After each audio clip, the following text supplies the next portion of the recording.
যারা সানি লিওনের মতো ভিডিও দেখতে চাও কেন বলবেন আপনি? আমি রাজনৈতিকভাবে সানি লিওন মাফিয়া মাফিয়াগিরি তারেক রহমান করে। শেখ হাসিনা রাতে ঘুমায় না, রাত 2টায় ফোন করলে শেখ হাসিনাকে পাওয়া যাবে।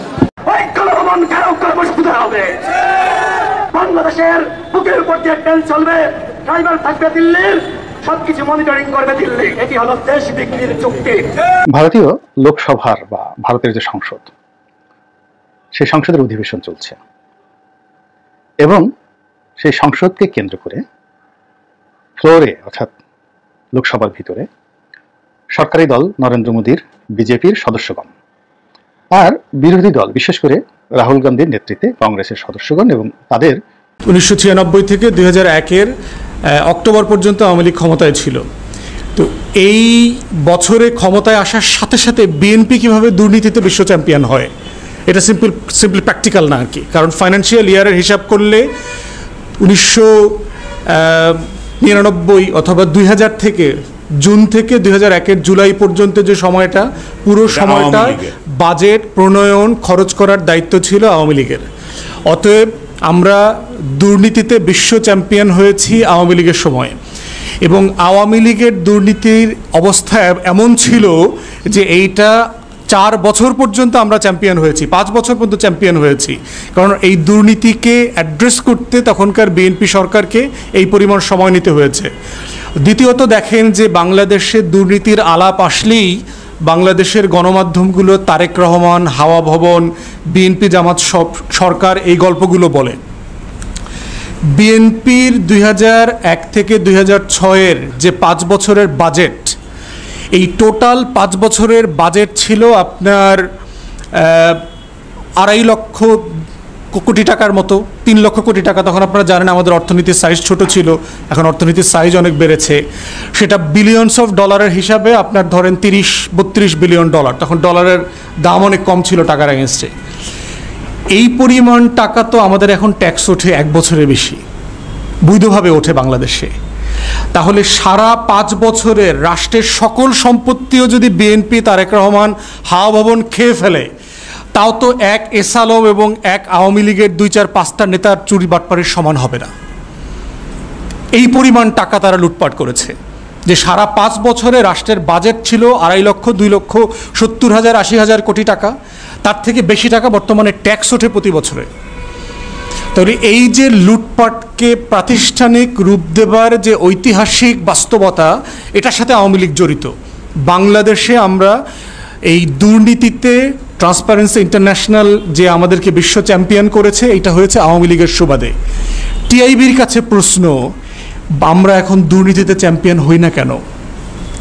আমাদের একটা এস আলম আছে যে 8টা ব্যাংক লুট করে খালি করে ফেলছে, আমরা দুর্নীতিতে চ্যাম্পিয়ন হচ্ছি না কেন? আমাদের হাজার হাজার বেনজির আছে, হাজার হাজার আজিজ আছে, আমরা দুর্নীতিতে চ্যাম্পিয়ন হচ্ছি না কেন? আমাদের গোয়েন্দা সংস্থার লোকরা, ডিজিএফআইয়ের চিপরা 3,000-4,000 কোটি টাকা লুটপাট করে নিয়ে গেছে। আলিশান একরের একর পর জমি কিনছে, আমেরিকাতে বাড়ি বানাইছে, তারপর আমরা দুর্নীতিতে চ্যাম্পিয়ন হই না কেন? আমাদের এনএসআইয়ের সাবেক প্রধান লন্ডনে 3.5 মিলিয়ন পাউন্ড দিয়ে বাড়ি কেনে, তারপর আমরা দুর্নীতিতে চ্যাম্পিয়ন হই না কেন? আমাদের হাজার হাজার কর্মকর্তা আছে। বাংলাদেশে যে পরিমাণ টাকা আমরা বছরে খরচ করতে চাই বাজেটে, আপনি যদি ঠিক সিম্পলি দেশের 1000 দুর্নীতিবাজদেরকে পরিকল্পনা করে ধরেন, প্রত্যেকের কাছ থেকে যদি আপনি 100 কোটি টাকা নেন, তাহলে আপনার 10 লক্ষ কোটি টাকা হয়ে যাবে। আমাদের দেশে ট্যাক্স আদায় করতে হবে না তো। আপনি শুধু বছর ধরে ধরে যে এই বছর সকল নাগরিকের ট্যাক্স মৌকুফ করে দিয়ে 1000 মতিউর, আজিজ, বেনজির, সমর, রেজা, আওয়ামী লীগের এমপি মন্ত্রী সাইফুজ্জামান, জাভেদ, গোলাপ, এদেরকে ধরেন, প্রত্যেকে 100 কোটি টাকা দিয়ে দিবে। এস আলম তো আছে, সামিট গ্রুপ আছে, দরবেশ বাবারা আছে, কোনো নাগরিককে ট্যাক্স দিতে হবে না। বাংলাদেশে এই লেভেলের লুটপাট আমাদের গত 53 বছরের ইতিহাসে কখনো হয় নাই। অতএব দুর্নীতিতে চ্যাম্পিয়ন হওয়ার জায়গা যদি আসে, আমরা গত 15 বছরে বারবার চ্যাম্পিয়ন হবার কথা ছিল, কিন্তু টিআইবি যেহেতু আওয়ামী দালালিতে অভ্যস্ত গত বছরের পর বছর, যুগের পর যুগ, সে বিএনপি জামাতকে বারবার দুর্নীতিতে চ্যাম্পিয়ন করবে, কিন্তু আওয়ামী লীগের গায়ে হাত দেবে না। এই জন্য টিআইবির দখলদারদেরকে বলছি যে আপনারা এই দখলদার সরকারকে কিভাবে সাহায্য করছেন। আরও বড় বড় রাঘব বোয়াল, অর্থনীতিবিদদেরকে দেখেছি যারা আমাদেরকে দিয়ে ট্রান্সশিপমেন্ট বিক্রি করাইছেন ভারতের কাছে। বলা হয়েছিল 2009-10 সালে ভারতকে ট্রান্সশিপমেন্ট দিলে, ট্রানজিট দিলে নাকি আমরা বিলিয়নস অফ ডলার উপার্জন করব, সিঙ্গাপুর হয়ে যাব। হয়নি তো। আমরা তো ভারতকে 2010 সাল থেকে ট্রানজিট দিয়ে দিছি, আমরা সিঙ্গাপুর হইলাম না তো। কত টাকা উপার্জন হয়েছে ভারতের কাছ থেকে? 2010 সালে যে ট্রানজিট ফি ছিল 10,000 টাকা, সেইটা এখন 500 টাকা। ইনফ্লেশনটা বোঝেন। শুধু ভারতের সাপেক্ষে ইনফ্লেশন কমে, কিন্তু নাগরিকদের সুবিধার্থে ইনফ্লেশন অ্যাডজাস্ট করা হয় না। তাহলে এই যে লুটপাটকে, দুর্নীতিকে প্রাতিষ্ঠানিককরণ করেছে গ্লোবাল ফাইন্যান্সিয়াল ইন্টিগ্রিটি, জিএফআই তাদের অ্যানুয়াল রিপোর্টে বলেছে যে 2009 থেকে 15 রিপোর্টে প্রতি বছর 74,000 কোটি টাকা লুটপাট হয়েছে। পানামা পেপারসে আওয়ামী লীগের নেতা, বড় বড় ব্যবসায়ীদের নাম আসছে। আওয়ামী লীগের 2টা অ্যাডভাইজারের নাম আসছে গত কয়দিন আগে, যে 2013-14 সালে ক্ষমতাচ্যুত হইলে কি হইতে পারে, এই ভয়ে তারা বিভিন্ন দেশে নাগরিকত্ব কেনবার জন্য চেষ্টা করছে। এগুলো তো এভিডেন্স। দরবেশ বাবার মিলিয়নস অফ ডলারের বাড়িতে আওয়ামী লীগের হট্টাকর্তারা থাকে, দেশের মালিক জমিদাররা, তালুকদারিরা থাকে ওখানে। তো অফিসিয়ালি বাংলাদেশ রাষ্ট্রে দুর্নীতিকে অফিসিয়াল করেছে, একটা আনুষ্ঠানিক অনুষঙ্গ তৈরি করেছে আওয়ামী লীগ, এবং এটা বারবার বিভিন্ন রিপোর্টে চলে আসছে। এবং এটা কখনোই এর আগে দুর্নীতি ছিল, কিন্তু এইভাবে আনুষ্ঠানিকভাবে রীতি করে লুটপাট করে টাকা লুটপাট করবার কালচার আমাদের দেশে এর আগে ছিল না। আপনারা দেখলেন গতকালকে বাংলাদেশের দখলদার সরকার জোরজবস্তি করে জনগণের ম্যান্ডেট ছাড়া একটি বাজেট পাশ করেছে। বাজেট বিষয়ে আমরা বাজেট ঘোষণা করবার আগে এবং পরে আমাদের 2টা প্রতিক্রিয়া জানিয়েছি দেশের মানুষের জন্য, জনগণের জন্য। তো বাজেট বিষয়ে শুরুতেই আমরা যে কনসার্নগুলো বলেছি তার ভিতরে প্রথম কনসার্নের জায়গা হচ্ছে বৈধতার সংকটের কথা। আপনারা জানেন যে বাংলাদেশের সংবিধানে চ্যাপ্টার 5-এ ফাইন্যান্স বিল, বাজেটের যেটা অফিসিয়াল নাম সেটা হচ্ছে ফাইন্যান্স বিল, এটা প্রসেস বলে দেওয়া আছে যে এই ফাইন্যান্স বিলটা কিভাবে পাশ হবে, কোথায় পাশ হবে। তো ফাইন্যান্স বিলটা, এই অর্থ বিলটা হচ্ছে প্রেজেন্ট করবার কথা হচ্ছে সংসদে এবং সংসদ সদস্যদের সামনে। এখন সংসদ কিভাবে গঠিত হবে সেটাও আবার আমাদের সংবিধানে বলে দেয়া আছে চ্যাপ্টার 5-এ, যে সংসদ কিভাবে গঠিত হবে। জনগণের ভোটারদের প্রত্যক্ষ ভোটে যে 300 + 50 350 সংসদ সদস্য নির্বাচিত মনোনীত হবেন, তাদের মাধ্যমে যে সংসদ গঠিত হবে সেখানেই শুধুমাত্র এই বিলটা পেশ করা যাবে, পাশ করা যাবে। তা আমরা শুরু থেকেই বলেছি যে বাংলাদেশে কোনো নির্বাচিত সংসদ নাই। এই সংসদকে আমরা শুরু থেকেই ডামি পার্লামেন্ট বলেছি। অতএব বৈধতার যে সংকটের কথা আমরা বারবার বলেছি, যে একটা অবৈধ দখলদার সরকারের, যার রাষ্ট্র শাসন করবার কোনো অধিকার নাই, যারা নির্বাচিত না, যে সংসদটা নির্বাচিত না জনগণের ভোটে, তার কোনো ম্যান্ডেট নাই জনগণের উপরে ট্যাক্স, ভ্যাট আরোপ করা, রেভিনিউ কালেকশন করা এবং তাদের পক্ষ থেকে চুক্তি করা অথবা টাকা পয়সা খরচ করা।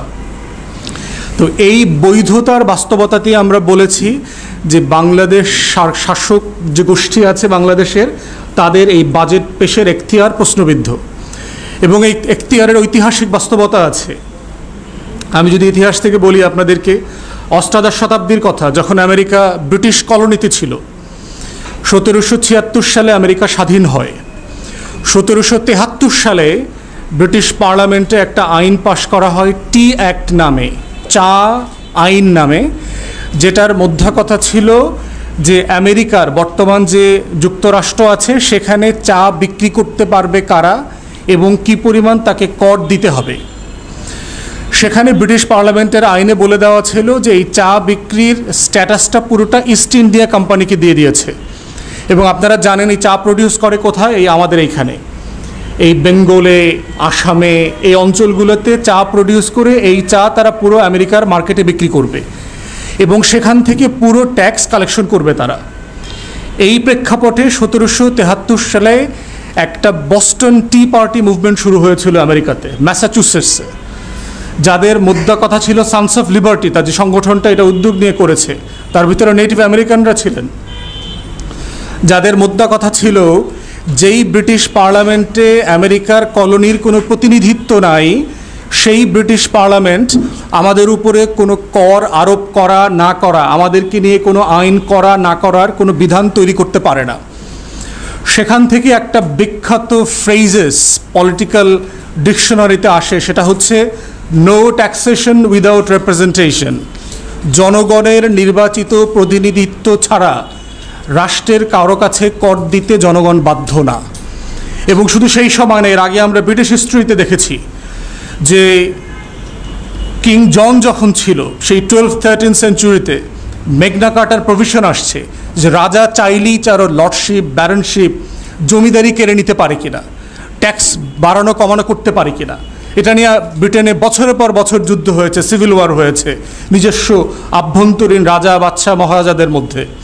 এর প্রেক্ষিতে ব্রিটিশ পার্লামেন্টে 1689 সালে বিল অফ রাইটসের অ্যাক্ট পাশ হয়, যে আইনের মধ্যে কথা ছিল যে পার্লামেন্টের বিধান ছাড়া, নির্বাচিত প্রতিনিধিদের বিতর্ক এবং সিদ্ধান্ত ছাড়া রাজা নিজের সিদ্ধান্তে কোনো কর জনগণের উপরে, ছোট ছোট যারা লর্ডশিপ ছিল, তালুকদারি ছিল, মহারাজাদের উপরে আরোপ করতে পারবেন না।